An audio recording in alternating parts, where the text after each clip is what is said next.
In this case, before I continue to discuss about the learning material, about the next topic that we will discuss for today, I would like to introduce myself. Yeah, so I'm your lecturers here. Yeah, especially for the Wawasan Pendidikan, I will continue Mr. Bayu's explanation about the Wawasan Pendidikan material. Yeah.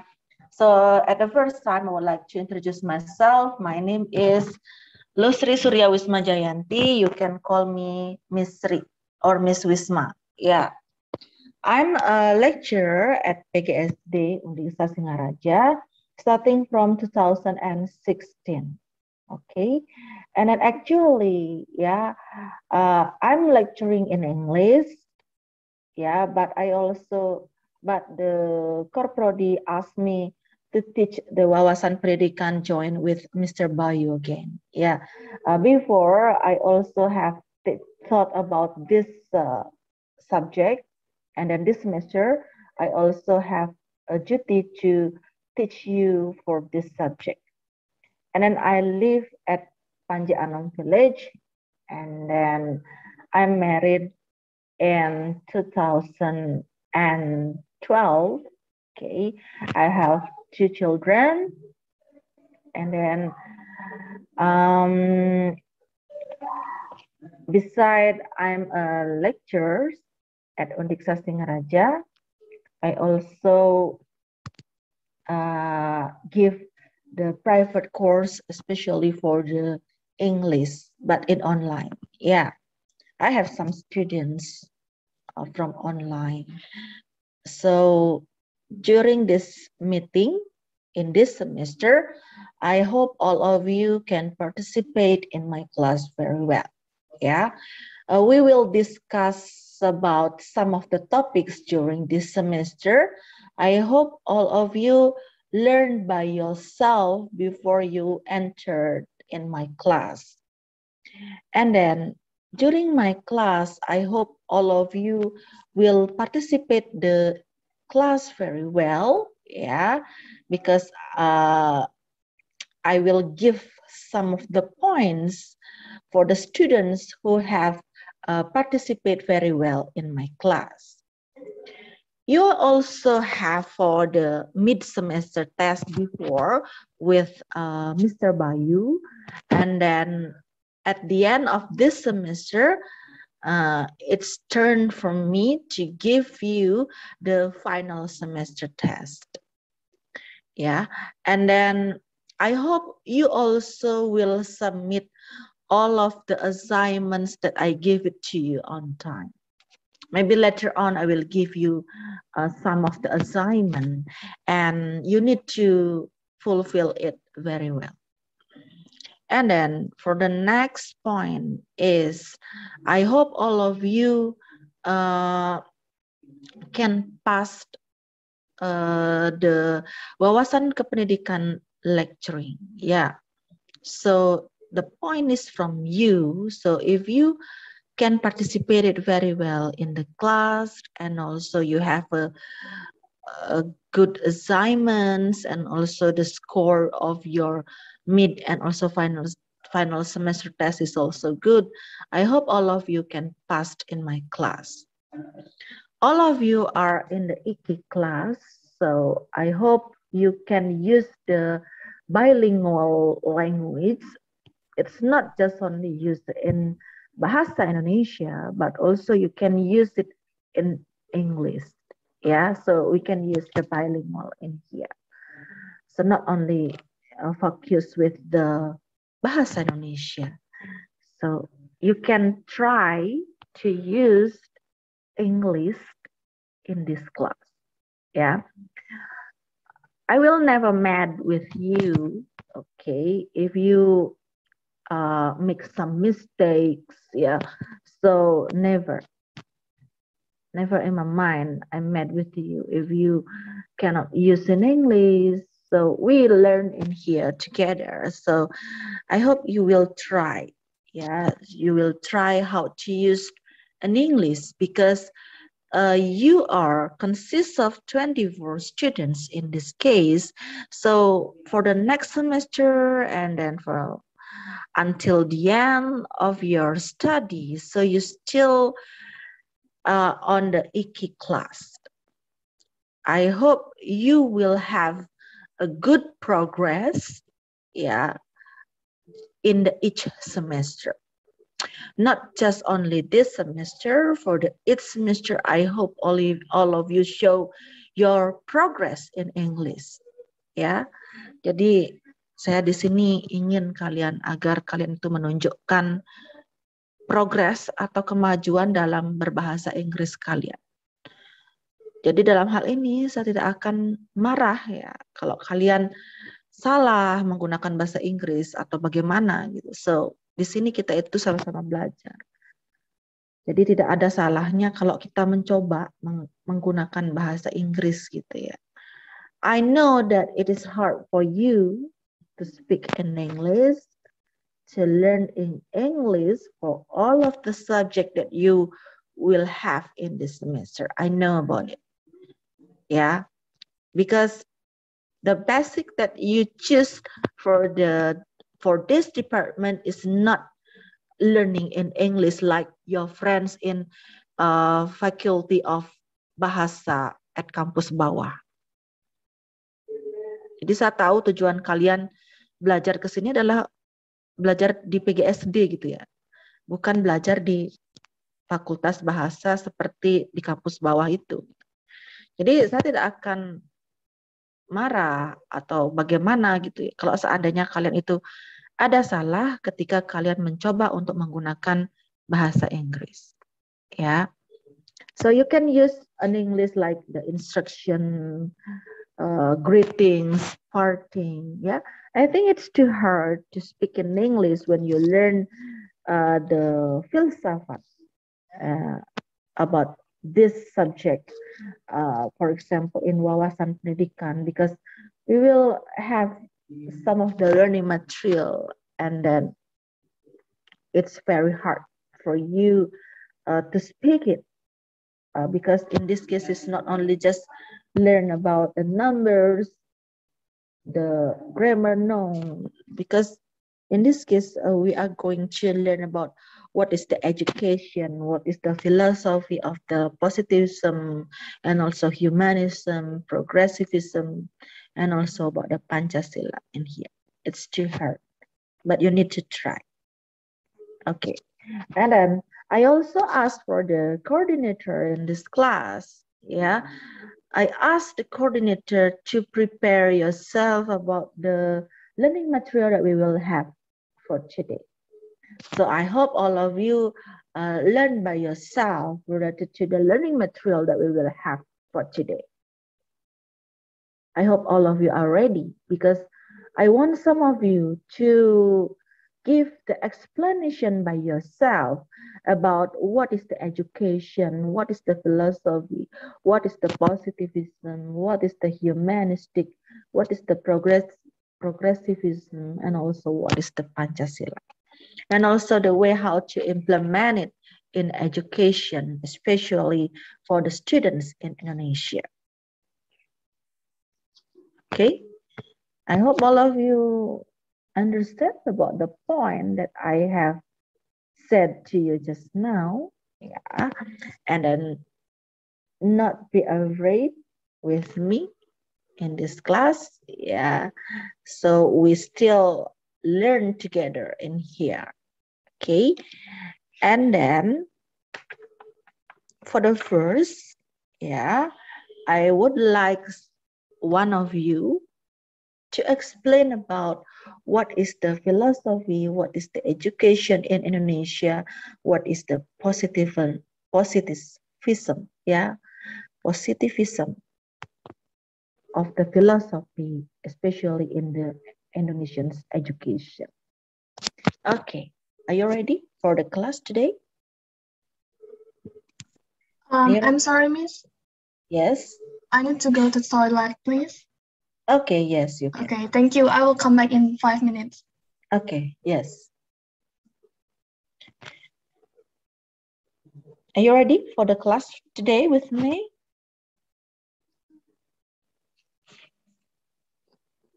Hello? Are you ready? Yes, ma'am. Yes. I hope all of you are ready with my class. Yeah. So for the first, I would like to ask you a question. Can you explain what is the education in Indonesia right now? You can use the bilingual. Yeah, when you want to explain it. Can you give me a little bit explanation about what is our education just now in Indonesia? You can answer my question. The time is yours.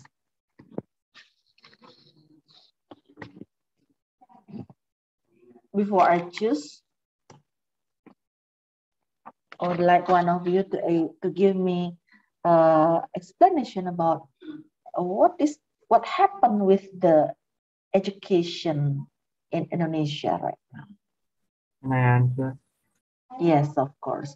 Please, before you continue with your answer, would like you to give your complete name. Yeah, tell your complete name to me because I will give you some point. Okay, thank you. First, my name is sorry. First, my name is Ikada Dharma Saspanya. Okay, Dharma. What number? I don't know because Mr. Wira never talk about the number. Dharma Sastanya. Yes. But oh yeah. And here is you are number 16 in here. Thank you. Okay, continue. The education in Indonesia is very complicated, I think. Yes, why you say that it's very complicated? In one way, it's good in here, but dalam jangkauan yang luas, menurut saya masih buruk dibandingkan dengan negara yang lain seperti Jepang atau negara yang lain. Saya di sini sudah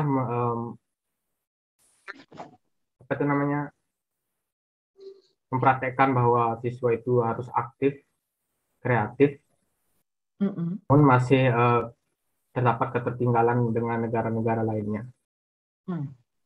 Itu saja sih. Okay, thank you so much for your comments related to what happened with the education in Indonesia right now. Okay, thank you so much, Dharma, for your comments. Another student who want to give more comments related to the education in Indonesia right now. May I answer, Miss? Yes, of course. Okay, Astri Antari, yeah. Yeah, my name is Nelayan Astri Antari. So for me, education in Indonesia actually using national education methods that make sure the student is active in class and have some progress. But in real life, the fact is about many school or many teachers that told their student to have some good result. So the student makes sure their result is good, but using some bad, do we call it bad attitude, like menyontek in Indonesia? Cheating. So yeah, so the attitude become bad and not have some goals like the national education method. I think that's all, Miss. Thank you. Okay, yeah. Thank you, Astri, for your comments. Yeah, that's good. Okay. It's really happened in Indonesia like now. Whether the education in Indonesia in online, like here, for example, but in here, this also have the face-to-face to the students at school in a 1 week, for example, for 3 times.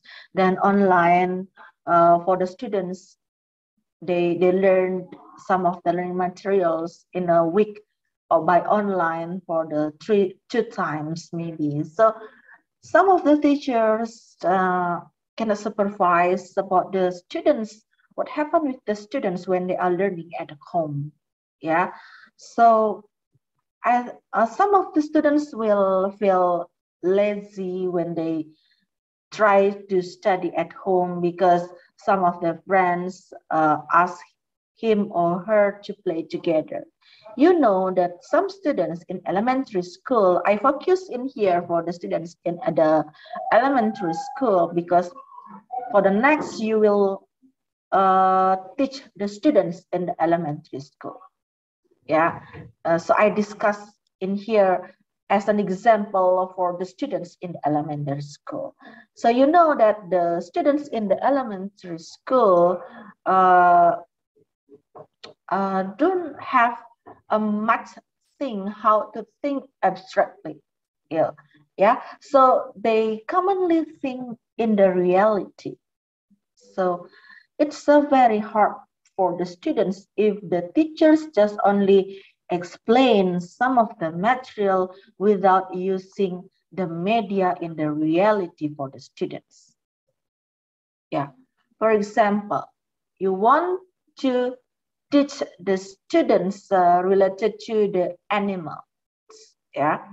And then when you teach the students about that kinds of the animals, they will learn about it by themselves and also by the teachers, okay? And then it is not only give a clear understanding for the students when the teachers only have a good explanation. But in this case, the students have to know about the example, what kinds of the animals it is. For example, you give some of the video, you give some of the pictures. And then in this case, you also not make sure that students will have or will do assignment by themselves at home. Because sometimes they will ask their parents to finish their assignments and another. So we couldn't make sure that the students learn or do the assignments by themselves at home. Yeah. So actually what Dharma said related with the education in Indonesia, it's very different with the education happen from the another country. Yeah. Why it makes always different? Because in the every curriculum is always changes. Yeah. If the government change, then the curriculum changes. It's not continuing. It's not have the continuation from the previous curriculum. Then the program will continue with the next government. So sometimes the teacher will feel confused to apply it because some of the program that they will have in the previous curriculum will not apply it for the next. Not all of the planning in the previous curriculum have planned in the next. So sometimes the teachers will feel confused how to apply it. Yeah. For example, the curriculum previously, for example, the KTSP curriculum. All of the KTSP curriculum program in the next governments not apply it all. And then the government or the new government will change again with another curriculum. So it will make the education in Indonesia will confuse in terms of the learners and also the teachers. Yeah. And then also the characteristic of the students in Indonesia also affect about the education in Indonesia. Yeah. And then sometimes the students in Indonesia also not like the students in the foreign country. Yeah. So it's based on the economics of the parents. Yeah, if the rich parents can have a good education for their children, but for the parents who have a low economic condition will not have a good education for their children. For example, for the rich parents, they can use the private teacher to help their children to study at home. But for the parents who have low economic conditions, they will never know about it. So the parents just let the teachers to teach their children at school. And after the children arrive at home, they will help their parents in doing some of the things or doing some of the work, for example. So some of the students will not focus with the education. Yeah, so many factors that can affect the students, or why the students in Indonesia will not have a good progressive in terms of the education that they will have. Okay, that's all about what's happened with the education in Indonesia.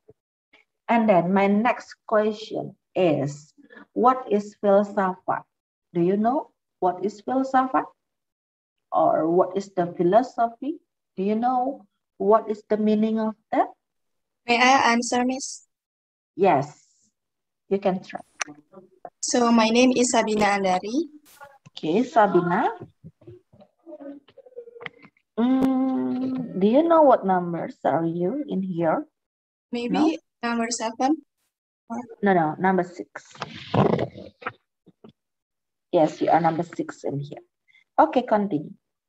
So philosophy is defined as a life wisdom to provide a comprehensive view of life based on reflection on life, experience, and scientific experience.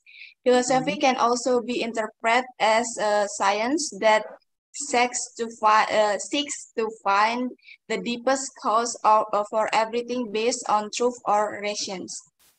And then next, education is learning knowledge, skills, and habits of a group of people that are passed down from one generation to the next through teaching, training, or study.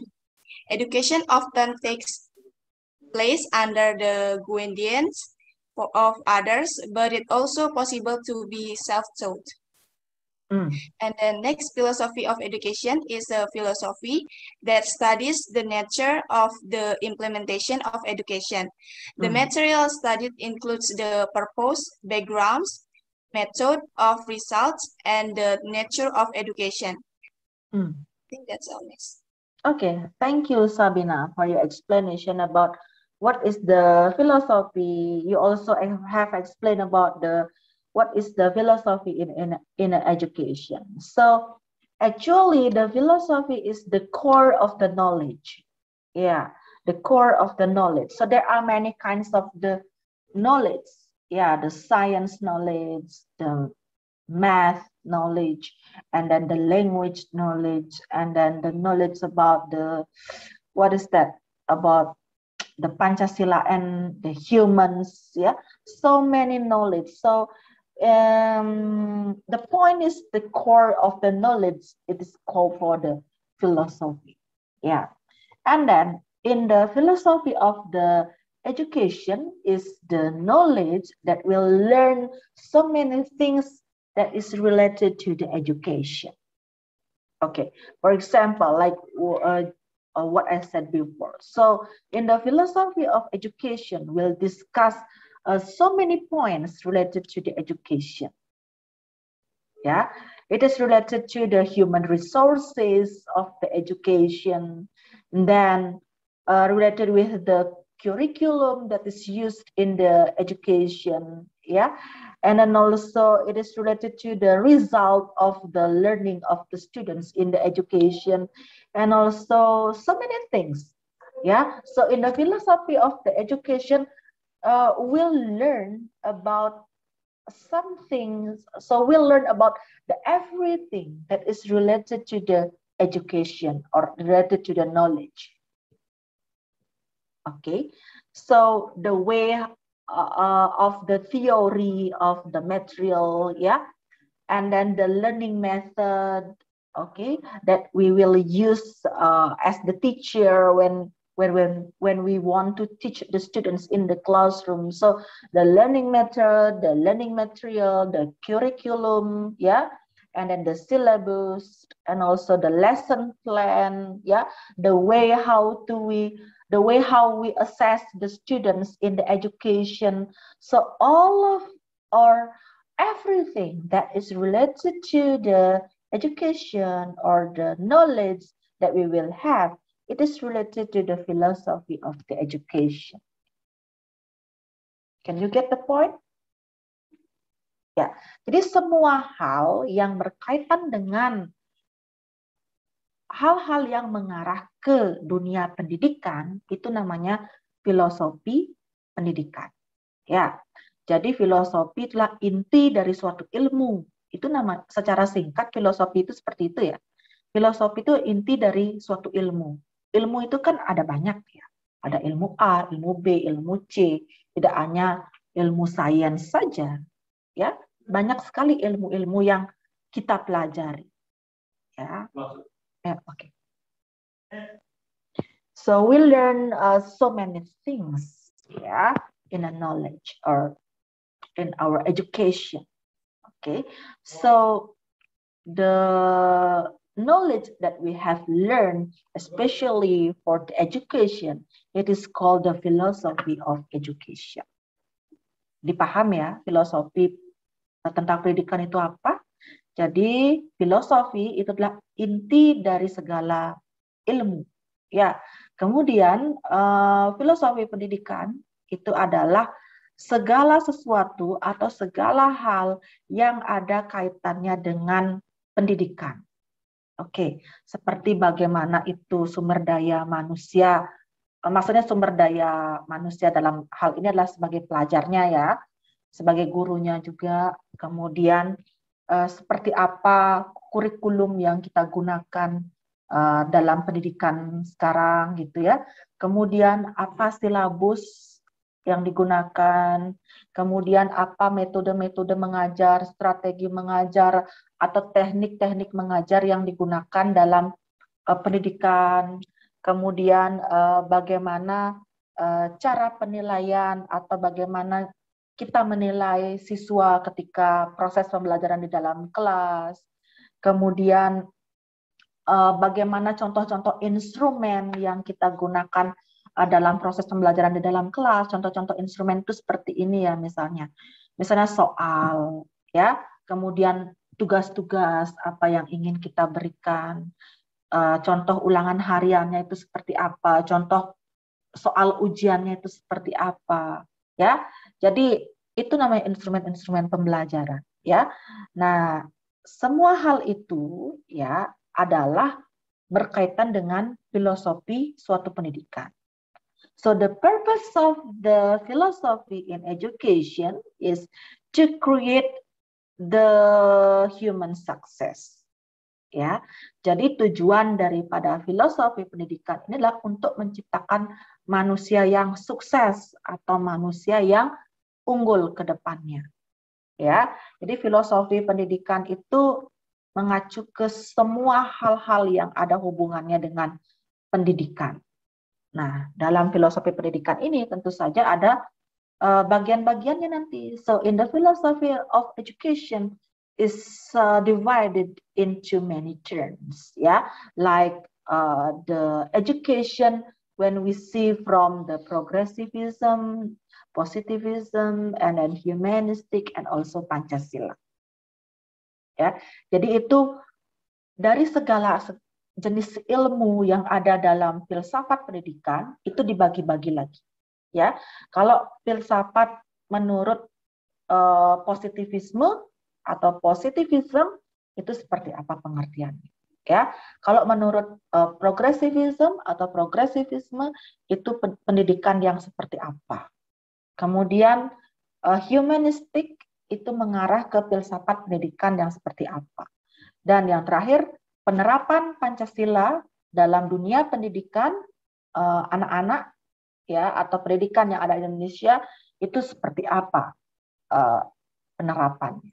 Jadi itu filsafat itu secara umum ya seperti itu. Tapi kita perlu mengelompokkan lagi atau mengklasifikasikannya lagi supaya jelas. Oh, ini filsafat pendidikan yang mengarah ke sini, ke positivism. Oh, ini yang filsafat pendidikan yang mengarah ke humanistik. Mungkin seperti itu. Ya, so we will discuss it one by one. Okay, thank you so much Sabina for your comments.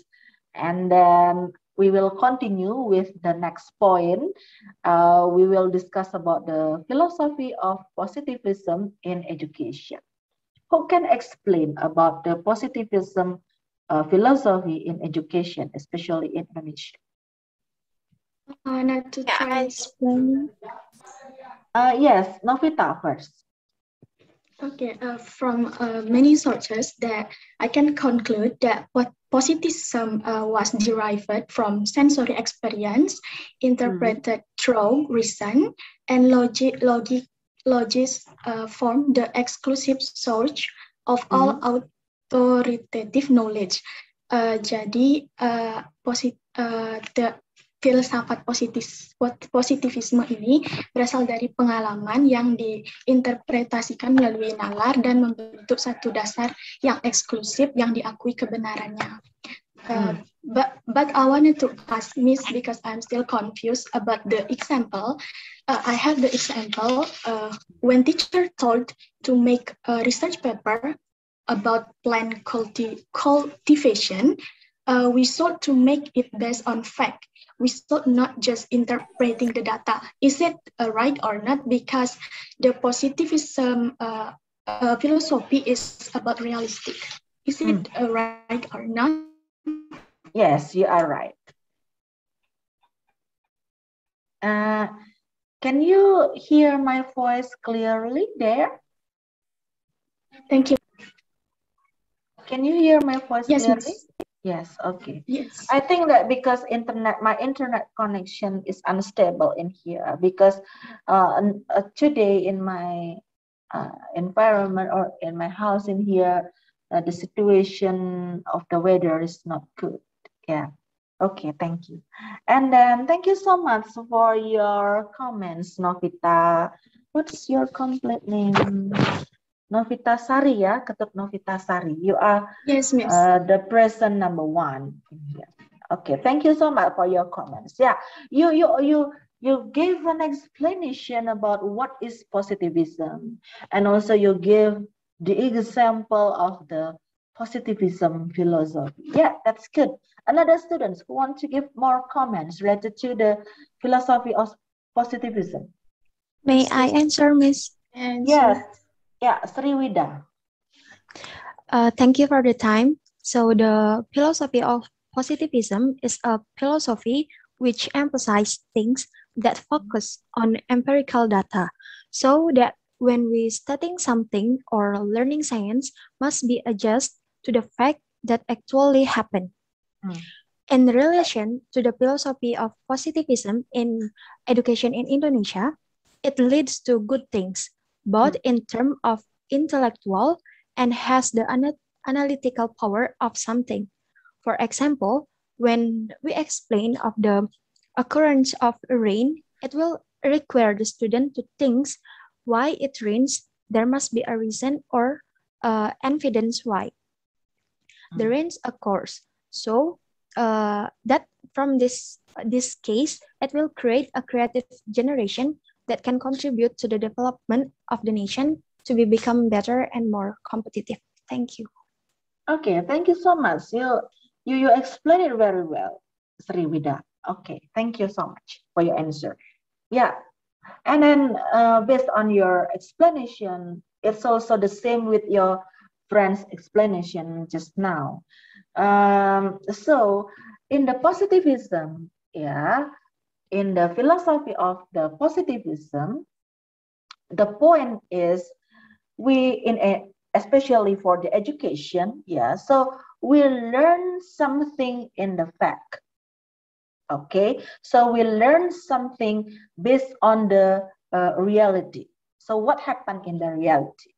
Ya, jadi menurut filsafat positivisme, ya, intinya atau poinnya itu adalah kita mempelajari sesuatu hal itu yang terjadi secara nyata atau tidak dibuat-buat. Ya, so we learn it in fact. We learn it based on the reality what happened with that. Yeah, so like what's your friend's name just now? Yeah, what is Novita Sari said that the example of the positivism is doing some research. Yeah, for example, when you do some research, when you try to observe about some of the plants, yeah, and then it is also called with the positivism. The philosophy of the positivism. So we can see about the truth. Okay, so what happened? We can see with that. For example, when you have the experiment about the plant, yeah, starting from the first time, what happened with your plant? For example, day 1, day 6, day 12. So what happened with your friend? What happened with your plant? Yeah. What is the growth of the plant during, for example, in a month? So you will give the result, or you will give the explanation related to the what happened with the development or the growth of your plant around 1 month. Yeah, so you give the research, the scientific research, for example, based on your plant. Yeah, and then you can tell what happened with the plant during your research. Yeah, and also at the end of your study, for example, yeah, you will have the report. Yeah, for example, when you arrange your report, when you have the observation at the elementary school for your scripsi, for example, yeah, for your thesis, for example. So you need to make the arrangement of the data, what happened with the children based on your observation in the classroom. So it's based on the reality, what happened with the students in the classroom when you try to apply the learning strategy A, for example. Yeah, so it is based on the reality, what happened in the fact. Yeah, so it's will create the good generation for the students. Yeah, it's not only learn from the teacher, but they can learn by themselves. Yeah, so it's just like focus with the student-centered learning. Yeah, it's related to the student-centered learning process because they will learn much based on their experience. You understand? Can you get the point? Can you get the point with the philosophy of positivism? Ya? Yes, Miss. Ya. Ya, jadi positivisme ini ya atau filosofi secara positivisme ini adalah lebih banyak kepada pengalaman-pengalaman secara aktual. Ya, actually you need a good what is that? Experience, ya. And then dalam hal ini itu terdapat praktek-praktek yang secara nyata. Ya, praktek secara nyata biasanya itu dibarengi dengan bukti atau data-data yang secara empiris. Ya, jadi perkembangannya ini adalah secara pasti. Oke, tidak dibuat-buat ya. Jadi sesuai dengan data yang didapatkan. Jadi dalam hal ini siswa pasti tidak akan bisa menyontek ya. Jadi dalam ilmu ini saya rasa perkembangan siswa atau keaktifan siswa pasti bisa kita lihat. Ya. Jadi di sini kita itu sebagai seorang guru tidak hanya menjelaskan di dalam kelas gitu aja. Boleh kita menjelaskan ya, menjelaskan di dalam kelas, tapi lebih banyak ke memberikan instruksi atau hal-hal apa yang harus dikerjakan oleh siswa tersebut. Kalau dalam hal ini seperti yang disampaikan tadi oleh Novita, yang disampaikan tadi juga oleh siapa lagi satu itu ya, Widawati ya. Jadi itu lebih mengarah ke suatu, contohnya itu misalnya berupa suatu research atau penelitian. Jadi apapun yang didapatkan itulah yang akan mereka laporkan. Ya, seperti contoh yang saya berikan tadi. Misalnya anak-anak siswa SD itu disuruh untuk mengamati perkembangan tanaman selama 1 bulan. Minggu pertama bagaimana perkembangan tanamannya? Minggu kedua perkembangan tanamannya bagaimana? Minggu ketiga bagaimana? Minggu keempat bagaimana? Itu diberikan berupa instruction atau worksheet yang menunjukkan bahwa mereka itu akan melakukan suatu observasi tentang tanaman yang sudah ditentukan oleh gurunya. Misalnya kecambah gitu ya. Di awal bagaimana perkembangannya? Tingginya sudah berapa senti? Kemudian kedua tingginya sudah berapa senti? Ketiga berapa senti dan seterusnya. Ya. Jadi itulah proses contoh-contoh pengalaman yang bisa dilakukan oleh siswa secara nyata. Jadi dia itu akan tahu ya seperti apa pertumbuhan kecambah setiap harinya. Jadi di akhir itu perkembangan kecambahnya itu panjangnya atau tingginya itu sudah berapa gitu. Oh, berarti tingginya itu sekitar beda-beda pasti hasilnya ya. Antara siswa satu dengan siswa yang lain ya, based on the observation, based on the factual, based on the reality. So the result from the one students between the another students will different. It's not have the same result. Yeah. For example, one student at last the height of the, what is kecambah in English? I don't know. So, for example, the height is 15 centimeters, and another student's the height is around 10 centimeters, for example, like that. So, the growth is different.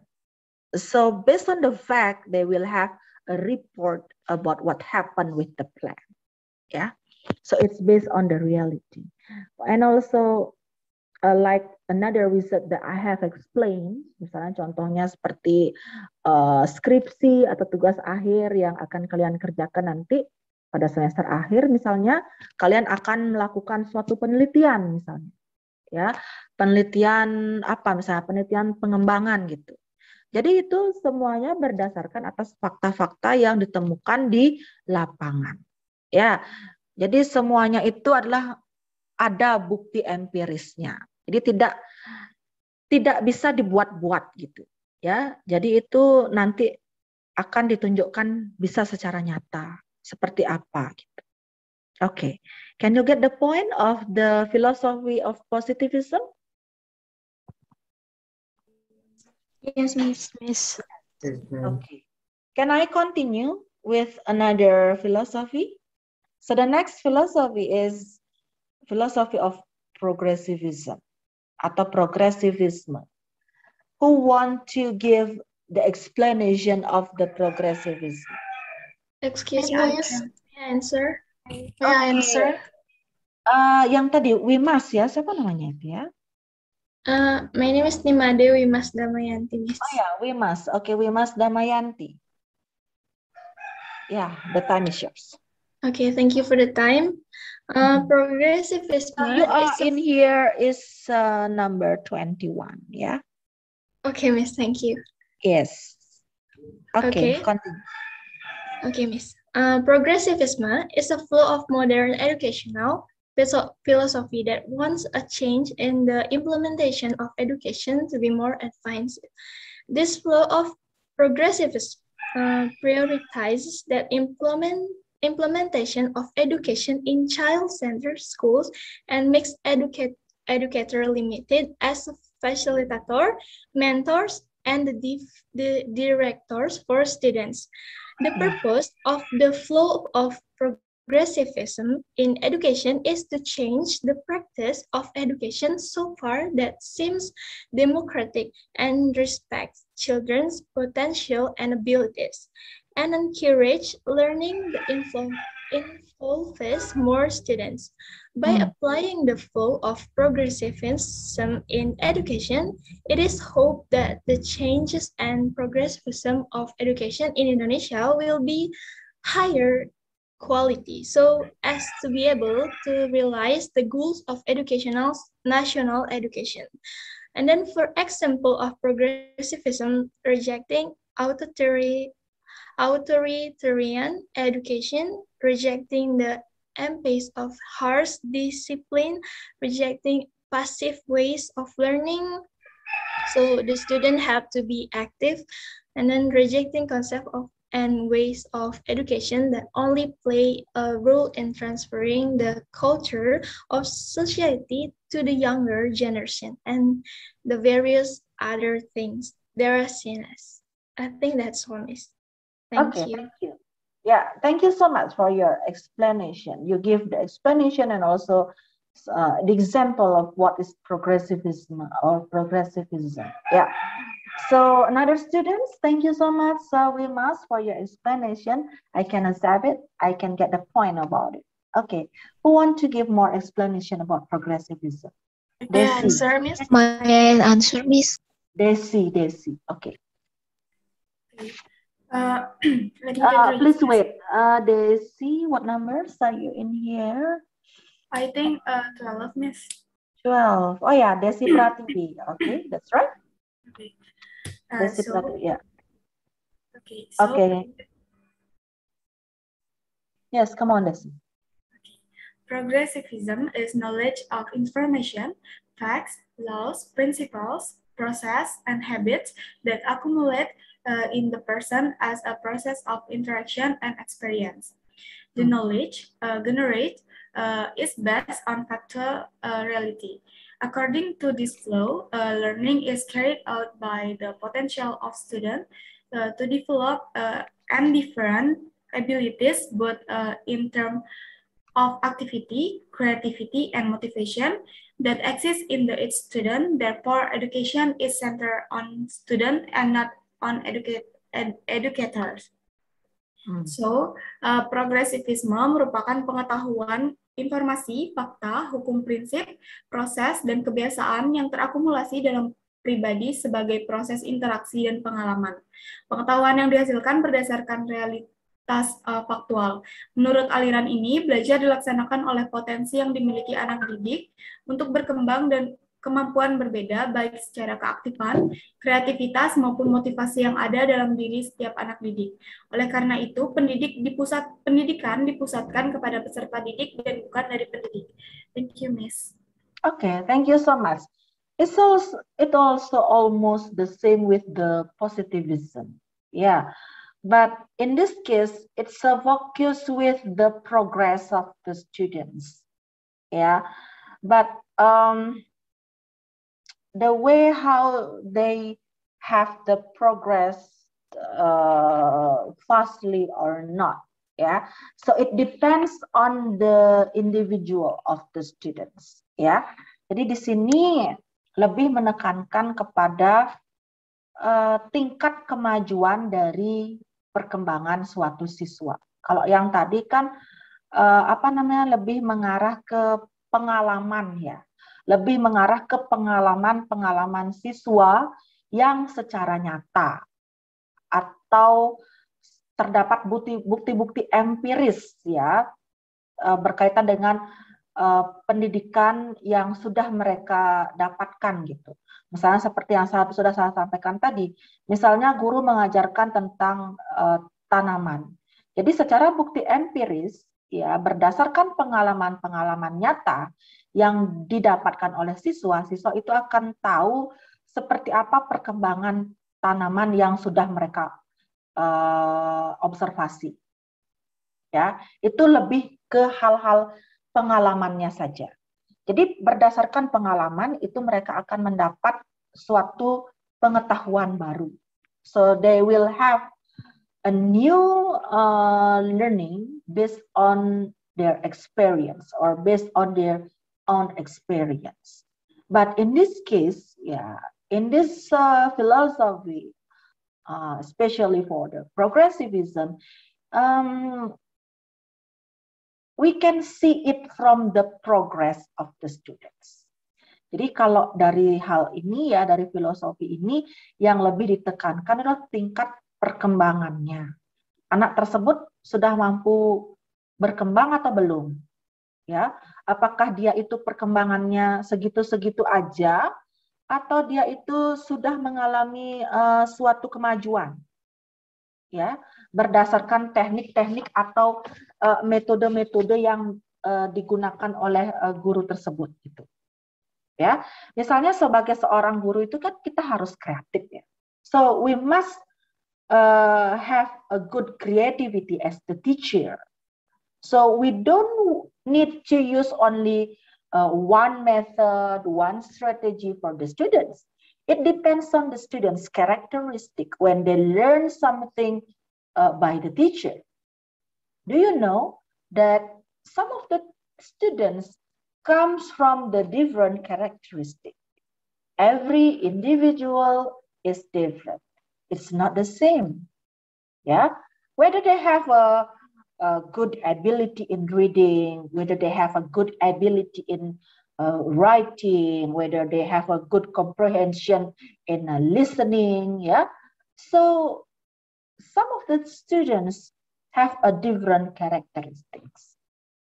And then we or you later as the teacher will have a good way how to deliver the learning material to the students. Yeah, so we don't only just use only one strategy, but we can use or we can try with the another learning strategy.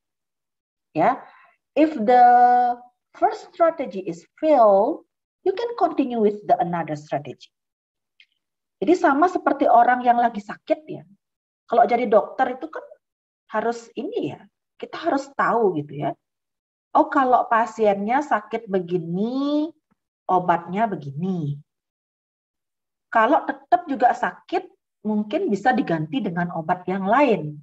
Tapi tetap tujuannya sama adalah untuk menghilangkan rasa sakit itu. Gitu. Misalnya kalian, seperti kalian waktu kecil gitu ya, kalian sakit panas. Kemudian udah ibu kalian bawa kalian ke dokter. Gitu. Jadi kalian dibawa ke dokter oleh ibu kalian, ya. Kemudian dicek, diperiksa oleh dokternya dan dikasih obat. Nah, setelah beberapa hari, ternyata panas kalian itu tidak sembuh-sembuh. Sekarang panas, sebentarnya lagi reda panasnya, sebentarnya lagi muncul lagi panasnya. Kemudian ibu kalian membawa kalian ke dokter lagi. Nah, dokternya akan mengecek di situ. Oh, berarti mungkin bisa jadi obatnya akan diganti. Nah, setelah obatnya diganti, kalian sembuh gitu. Mungkin berarti kalian obat yang pertama itu dosisnya mungkin agak kurang atau mungkin memang tidak cocok diterima oleh tubuh kalian. Ya. Sehingga di obat yang kedua itu kalian sudah sembuh. Berarti kalian itu sama seperti siswa, kalian itu sudah mengerti. Ya. Kalau di awal pembelajaran seorang guru itu merasa bahwa strategi yang dia gunakan atau metode yang dia gunakan tidak mampu membuat suatu progres terhadap perkembangan kognitif siswa atau pengetahuan siswa, maka dia bisa mencoba dengan menggunakan strategi yang lain. Ya, berdasarkan karakteristik yang dimiliki oleh masing-masing individu. Ya, misalnya ada siswa yang pendiam, ada siswa yang aktif di dalam kelas. Ada siswa yang cepat menjawab, tapi suka salah gitu. Kadang ada yang siswa seperti itu ya. Kadang ada siswa yang jawabnya masih mikirnya lama, tapi jawabannya dia tepat gitu. Kadang ada juga siswa seperti itu. Ada siswa yang buru-buru jawab, tapi salah gitu. Ya, jadi itu beda-beda. So we as a teacher must know about the individual's characteristic. Ya, misalnya kalian itu akan mengajarkan matematika di dalam kelas gitu contohnya. Ya. Jadi kalian tahu sebagai seorang guru tuh mana siswa yang pinter, mana siswa yang kurang, atau mana siswa yang memiliki kemampuan sedang. Nah, sebagai seorang guru yang harus kalian fokuskan ya, atau harus kalian berikan perhatian lebih itu adalah pada siswa yang kurang. Jangan siswa yang udah pinter lebih banyak dikasih perhatian ya. Terus yang kurang dia bisanya apa dong? Paling cuma bisanya diam aja. Jawab enggak, mengomentari juga enggak, kan kasihan banget. Dia kan semakin down. Ya, dia sudah enggak bisa. Terus apa yang dijelaskan oleh gurunya dia udah enggak ngerti. Kemudian gurunya fokus ke yang pintar-pintar aja. Ya sudah, dia akan merasa semakin malas lagi untuk belajar matematika gitu. Ya, nah coba kalian sebagai guru misalnya kalian memberikan soal matematika ada 10 di papan. Oh, siswa yang pintar itu sudah bisa mengerjakan dalam waktu 15 menit sudah bisa mengerjakan 8 soal. Nah, sedangkan siswa yang kurang ini baru mengerjakan 1 soal gitu. Nah, kalian itu di situ akan lihat di situ ya lebih banyak memberikan perhatian ke siswa yang kurang itu, yang bagian mananya yang belum mereka ngerti. Dan lebih diberikan motivasi. Kamu sebenarnya pinter loh, kamu sebenarnya bisa. Coba lagi ya, ayo ibu guru bantu, ibu guru bimbing ya. Kamu yang mananya yang bingung. Jangan dimarahin gitu. Ya, kalau dimarahin, dia kan semakin takut gitu. Ibunya galak-galak aja gitu ya. Terus saya nggak mau dah nanya-nanya lagi sama ibunya, soalnya sama ibunya asal ditanya marah-marah terus. Gitu. Mau nanya tapi dimarahin gitu. Dibilang gini aja kamu nggak bisa. Masa sih kamu nggak bisa? Kan udah ibu jelasin tadi. Jadi nggak boleh seperti itu. Ya, namanya aja siswa, ya dia itu lagi belajar, makanya dia sekolah kan supaya dia belajar. Kalau dia nggak kepengen belajar, ngapain dia sekolah gitu. Jadi semua siswa itu tidak tentu atau belum tentu memiliki kemampuan perkembangan yang sama. Seperti yang saya bilang tadi, mungkin orang tua yang memiliki ekonomi yang mapan atau ekonominya mampu gitu ya, selain dia menyekolahkan siswanya di sekolah atas bimbingan gurunya, dia juga mampu memberikan guru les privat seperti itu. Jadi dia di rumah sudah dipersiapkan oleh orang tuanya, dicariin guru les ya. Jadi guru les matematika, guru les bahasa Inggris, guru les bahasa Mandarin gitu misalnya. Jadi dia jago semuanya gitu. Coba kalian bandingkan sama anak-anak yang memiliki keadaan ekonomi kurang mampu. Belajar aja atau menyekolahkan anaknya saja di sekolah itu sudah bersyukur luar biasa. Ya. Dan makan sehari-hari itu pun menurut mereka itu sudah hal yang luar biasa. Ya. Jadi gimana caranya mereka yang memiliki kemampuan ekonomi rendah mencarikan anaknya guru les? Kan sudah tidak bisa, ya. Apalagi orang tuanya yang terlalu sibuk bekerja gitu ya untuk memenuhi keperluan sehari-hari, jadinya mereka full kerja di luar, misalnya berdagang atau berjualan atau bertani gitu. Pagi-pagi sudah berangkat ke sawah, ke ladang, sore setelah matahari terbenam baru pulang. Sampai di rumah udah capek ya. Jadi kasihan kan orang tuanya kalau disuruh ngajarin lagi anak-anaknya, dan lagian mereka juga nggak ngerti gitu. Kalau tidak anaknya sendiri yang rajin, yang aktif, bertanya dengan gurunya di sekolah, mungkin itu susah ya. Atau mungkin dari dalam memang anak tersebut sudah memang kemampuannya ada atau pintar gitu, tinggal mereka diasah saja, kemudian tinggal mereka tekun lagi, itu mungkin bisa. Tapi kalau mereka memiliki kemampuan yang biasa-biasa aja, atau mungkin memiliki kemampuan rendah, ditunjang tidak les, ya, tidak diajarin oleh orang tuanya atau dibantu bikin PR di rumah, ya mereka akan mengalami suatu kebingungan. Ya, coba kalian pikir kalau kalian udah nggak ngerti, tapi tetap kalian dipaksa supaya kalian bisa mengerjakan soal itu, apa yang kalian lakukan kalau tidak ada yang membantu? Pasti frustasi kan? Pasti akan nangis gitu.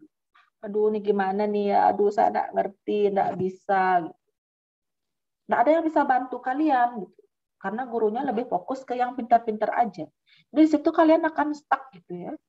Jadi semakin putus asa untuk mempelajari hal tersebut.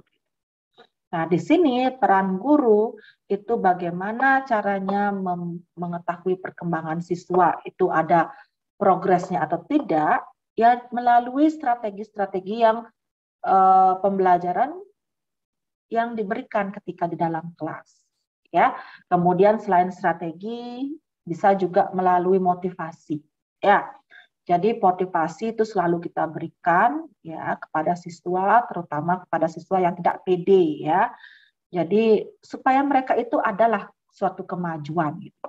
Ya, dari awalnya yang tidak mau menjawab, setelah dimotivasi berulang kali akhirnya dia mau jawab. Jadi itu merupakan suatu progres juga dalam pendidikan seorang anak gitu ya. Oh, dari awal dia tidak bisa, kemudian karena dibimbing atau dilatih dengan sabar oleh gurunya, dari soal yang dikerjakan 15 menit itu hanya satu jenis soal yang dia bisa kerjakan, karena bimbingan oleh gurunya, karena motivasi oleh gurunya, dalam waktu 15 menit dia sudah bisa mengerjakan 4 soal tematika. Nah, seperti itu. Jadi ada progres-progres yang, atau ada kemajuan-kemajuan yang dialami oleh siswa tersebut. Ya, jadi bisa jadi progres dari siswa, ya, the progress of the students is come from outside, it can become from inside. Yeah, so from inside is come from the student's self-motivation, but from the outside, it comes from another person who gave them motivation. Can you get the point? Ya, jadi biasanya perkembangan atau progres dari suatu siswa itu tergantung dari siswa itu sendiri. Ya, jadi progresnya itu bisa datang dari dirinya dia sendiri atau bisa datang juga dari orang lain gitu, atau dari lingkungan dia sekitarnya. Oke, kalau yang dari dalam dirinya dia sendiri, progres itu bisa datang, itu karena ada motivasi dari dalam dirinya sendiri untuk bagaimana caranya agar dia bisa atau mampu. Ya, ya dengan cara belajar yang rajin, belajar yang tekun. Kalau nggak ngerti, aktif bertanya kepada teman yang bisa, aktif bertanya kepada guru, aktif bertanya kepada, ya berdiskusi kelompok kepada teman-teman yang lain. Jadi itu motivasinya itu dari diri sendiri gitu. Maka progres atau kemajuan itu akan ada. Tapi kalau dari dalam diri kalian sudah tidak ada niat untuk belajar, mau kalian belajar bertahun-tahun pun itu tidak akan ada perkembangannya. Gitu. Sama seperti kalian belajar bahasa Inggris itu ya. Coba kalian pikir, kalian belajar bahasa Inggris udah berapa tahun? Dari SD kan? Ya, berapa tahun itu sampai sekarang udah kuliah, ya. Sudah bertahun-tahun kan? Tapi kalau kalian tidak ada niat untuk belajar bahasa Inggris, improve your English skill in speaking, for example. Jadi tetap aja segitu-segitu gitu. Kosakata kalian. Ya, yang paling penting dalam belajar bahasa Inggris itulah hal yang paling penting adalah kosakata. Kalau kalian kosakatanya tidak meningkat, tetap itu-itu aja, things in the classroom, ya. Kemudian things in my house, itu-itu aja kosakatanya, tidak mau mencari kosakata-kosakata baru. Misalnya seperti adjective gitu. Adjective itu ada banyak kata ya. Oh, ada intelligence, ya. Ada clever, ada lazy. Coba kalian tuh cari satu persatu. Jadi perbendaharaan kosakata kalian akan semakin banyak. Tidak hanya kosakata benda-benda di dalam kelas, benda-benda di dalam rumah, itu aja yang kalian tahu. Coba kalian lebih meningkat levelnya. Oh, sekarang itu levelnya udah beda. Jadi saya mau mempelajari vocabulary tentang adjective. Oh, saya akan mempelajari vocabulary tentang adverb. Oh, saya akan mempelajari grammar tentang conditional sentence.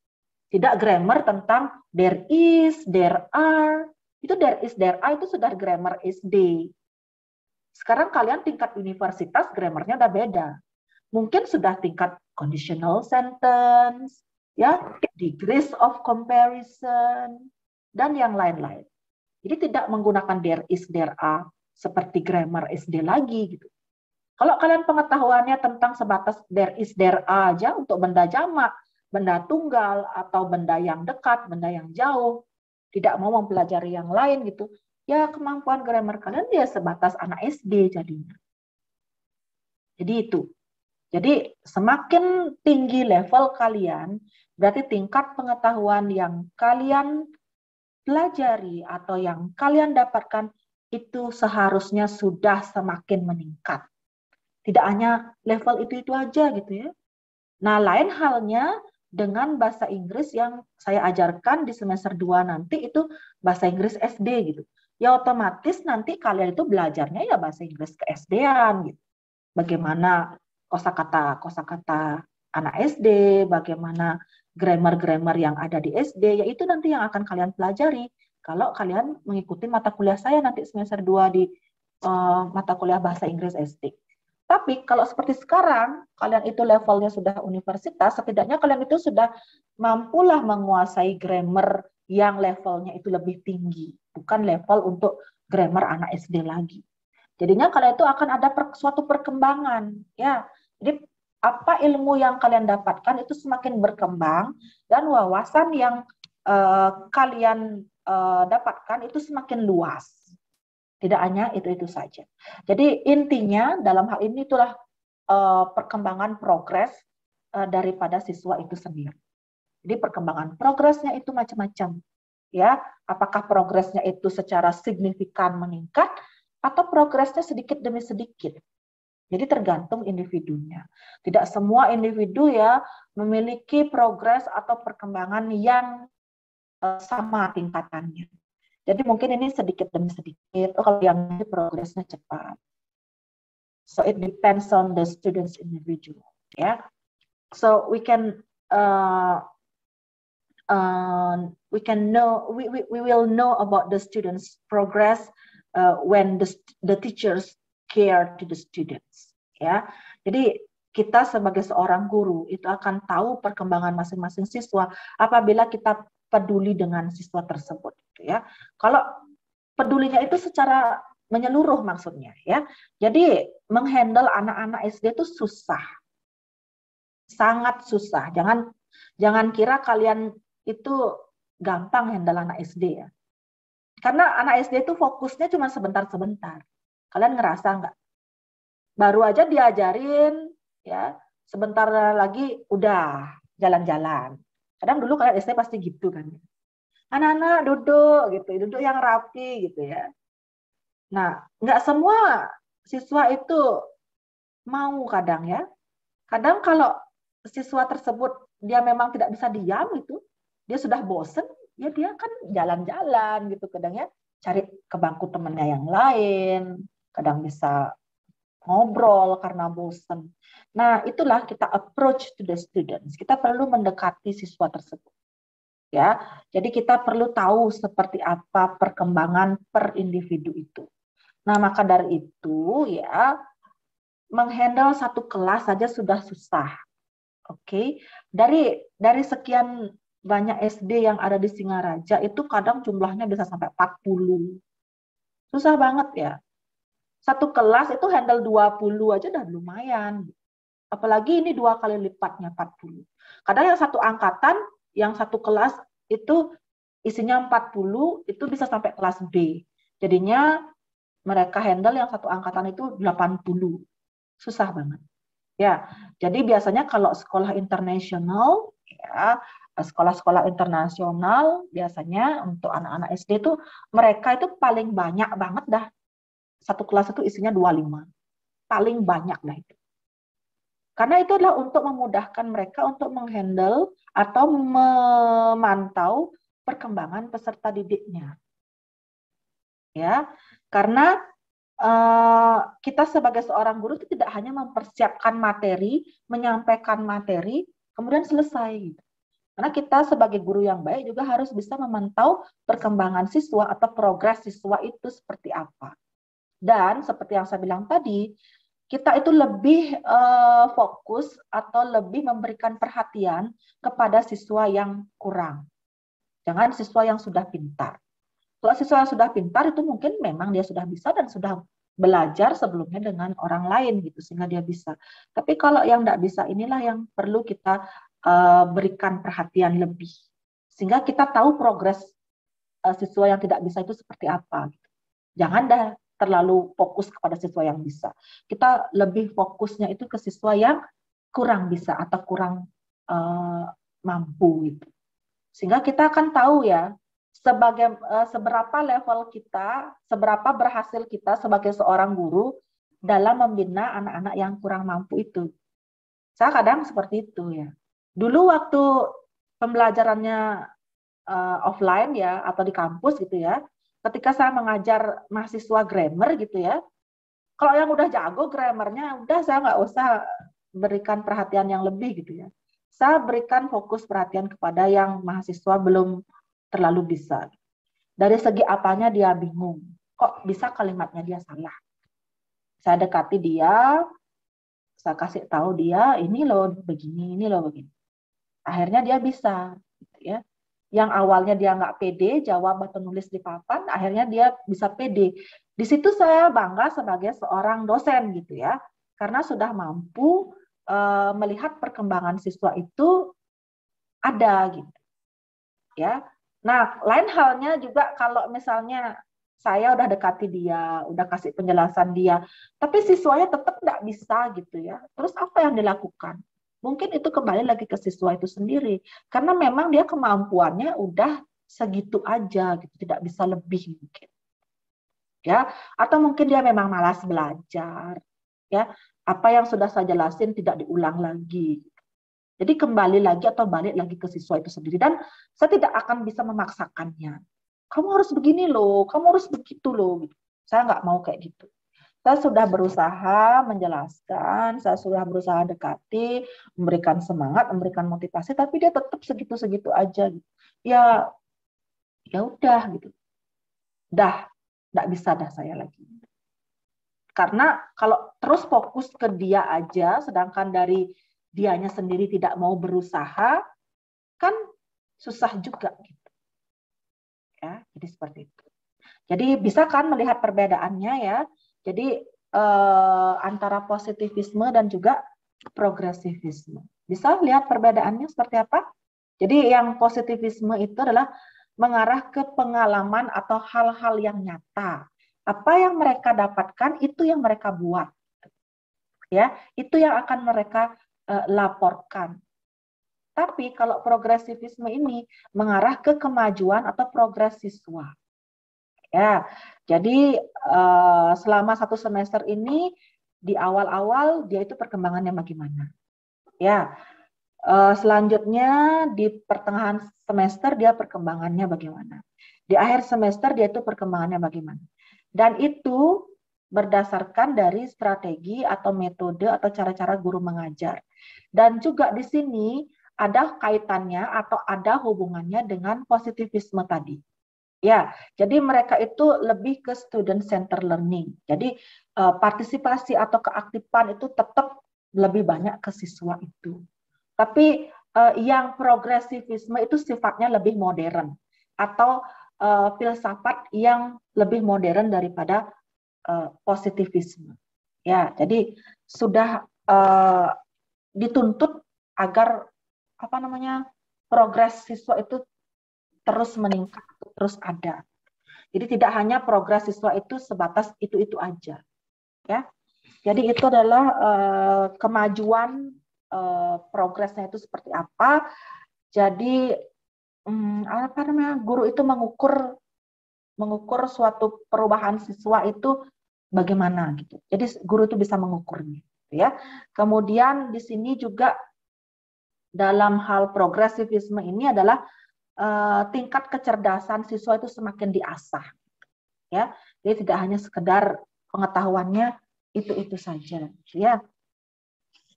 Oke, itu dari saya tentang progresivisme. Ini udah jam berapa ya? Oh, udah 10:30 ya. 10:30 kurang. Masih ada waktu lagi sedikit ya, karena kita 10:30 sudah akan selesai. Because we have 90 minutes for each meeting. Yeah, we still have 10 minutes. Do you have any question? I have one question, Miss. Yes, from Elsa. Yeah. Elsa, what's your question? I think education in Indonesia is too value-based. So many students cheat because they feel that grade are more value. Yes.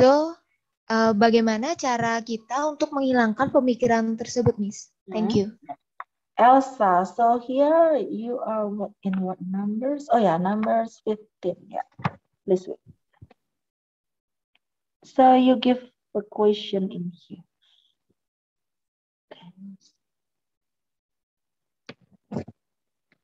Yeah, actually, some of the students only focus with the grade, not in the progress.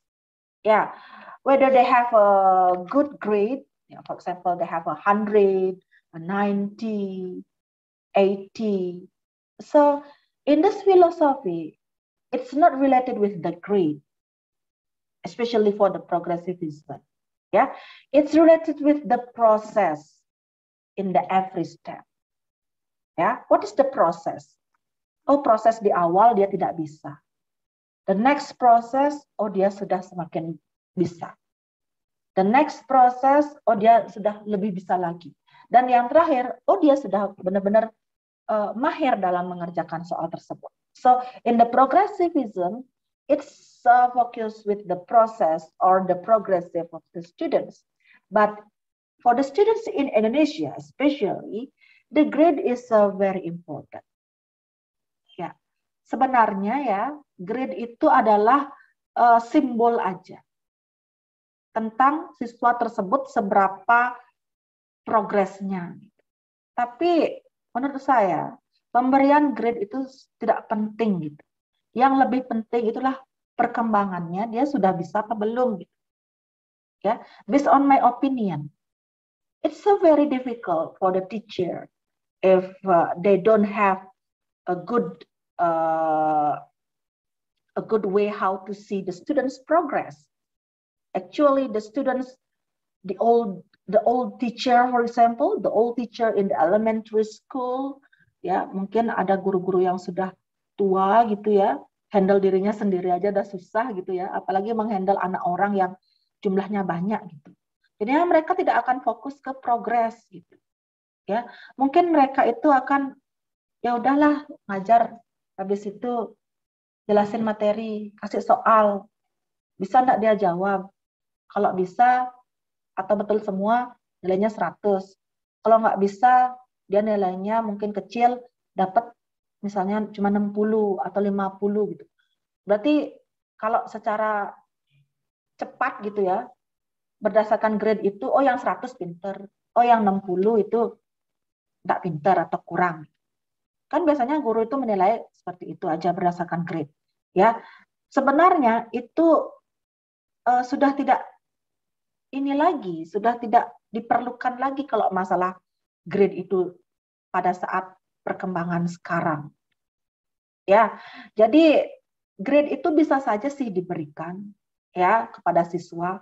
Jadi tujuannya adalah memberikan motivasi. Kadang anak-anak itu kan seperti saat ini itu kan grade itu tidak bisa dilepaskan gitu ya. Jadi nanti siswa tersebut pasti tuh pengennya biar grade-nya tinggi gitu ya. Kalau grade-nya rendah berarti mereka masih kurang gitu. Nah, jadi di sini grade itu bisa untuk memotivasi siswa.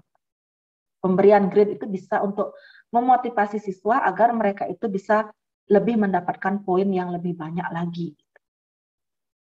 Ya, misalnya gimana caranya biar bisa mereka dapat 90. Gimana caranya biar bisa mereka dapat 100. Grade itu penting sebenarnya untuk memotivasi siswa agar dia itu bisa mendapatkan poin sesuai dengan yang temannya dapatkan gitu. Tapi dalam hal ini, kalau grade saja yang dipentingkan, kita tidak mementingkan progresnya, atau kita tidak tahu progresnya seperti apa, ya susah juga. Ya, sama seperti pemberian ranking gitu misalnya, ketika di dalam akhir semester. Ya, oh ini siswa rankingnya ranking 1, oh ini siswanya ini rankingnya ranking 2. Apalagi seperti zaman online seperti sekarang, apakah grade itu menjamin siswa tersebut benar-benar meraih peringkat 1, 2, 3. Mereka mendapatkan skor yang bagus-bagus ketika mereka mengerjakan PR. Apakah jamin seperti itu? Belum tentu. Ya, karena grade itu kan bukan poin utama.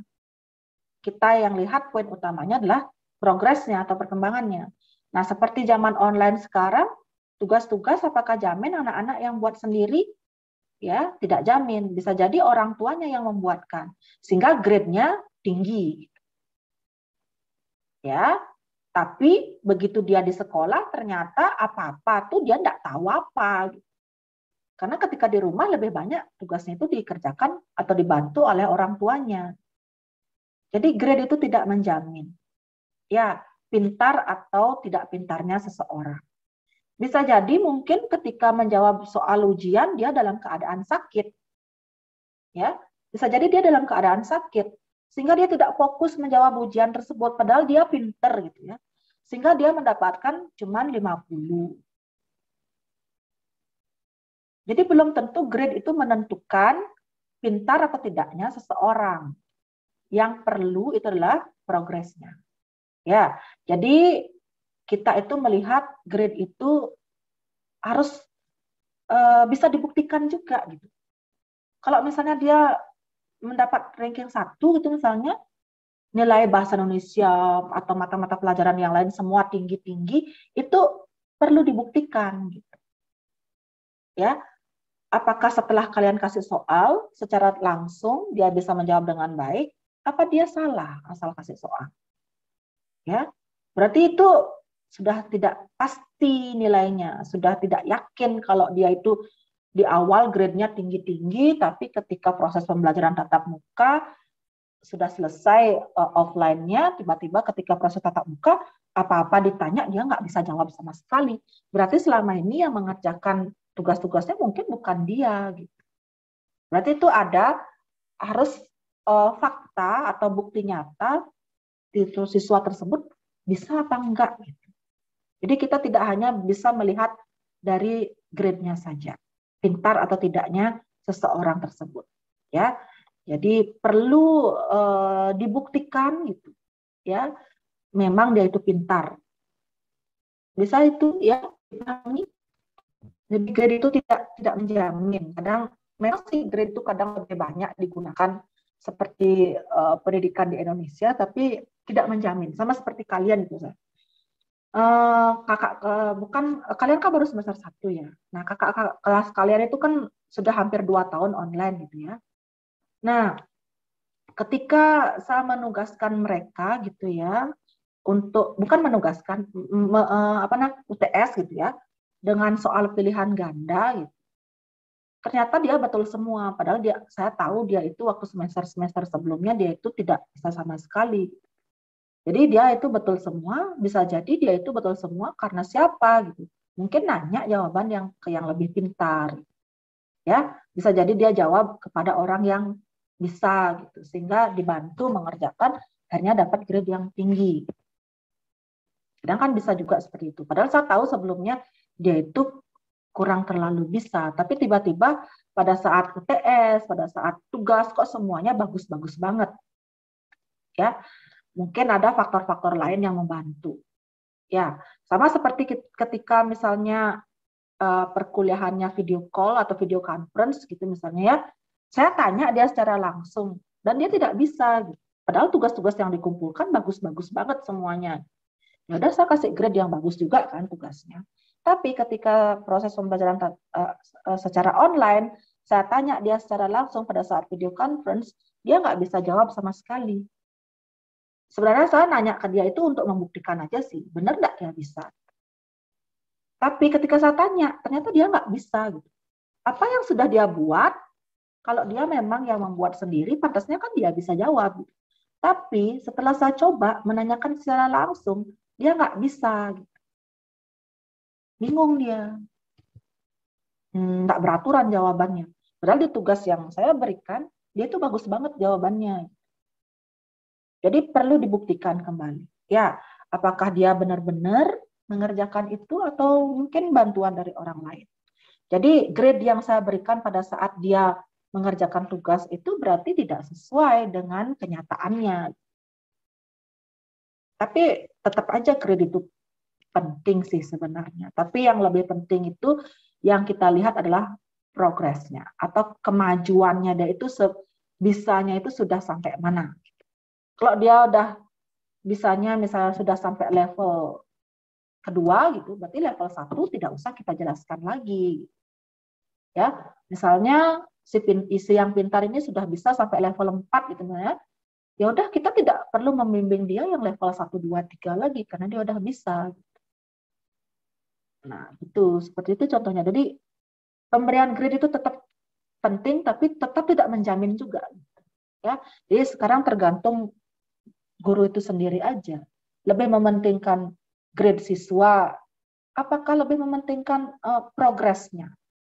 Dan siswa itu juga, balik ke siswa itu juga, dia itu lebih mementingkan grade-nya, apa lebih mementingkan progresnya dia bisa atau enggak? Kadang ada orang tua yang bangga gitu ya. Wah, anak saya udah berhasil dapat 90 ya. Padahal anak-anaknya nggak tahu apa. Itu hasil dari nyontek gitu.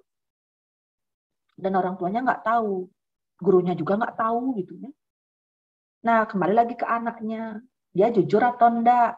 Berarti dalam dirinya dia pasti ada rasa bersalah gitu, karena sudah nyontek, karena nyontek mendapatkan nilai yang tinggi.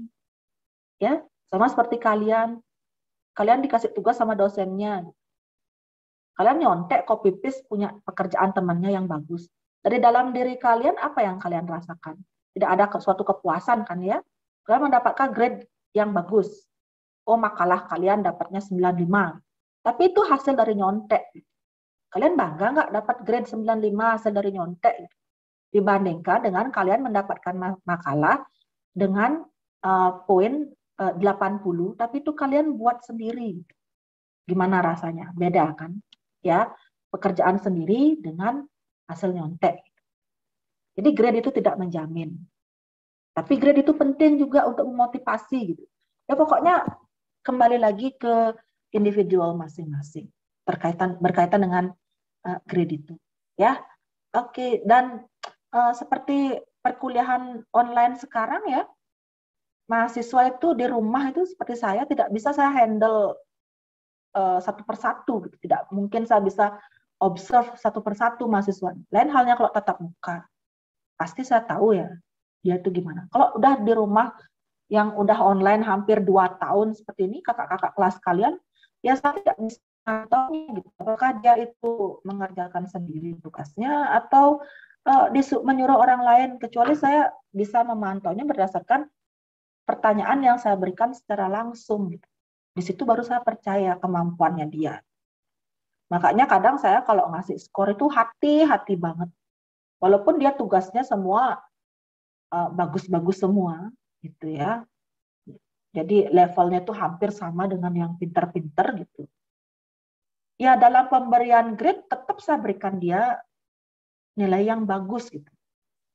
Ya, tapi ketika saya tahu secara langsung itu dari penilaiannya itu dia misalnya tidak mampu, ya saya rendahkan nilainya gitu.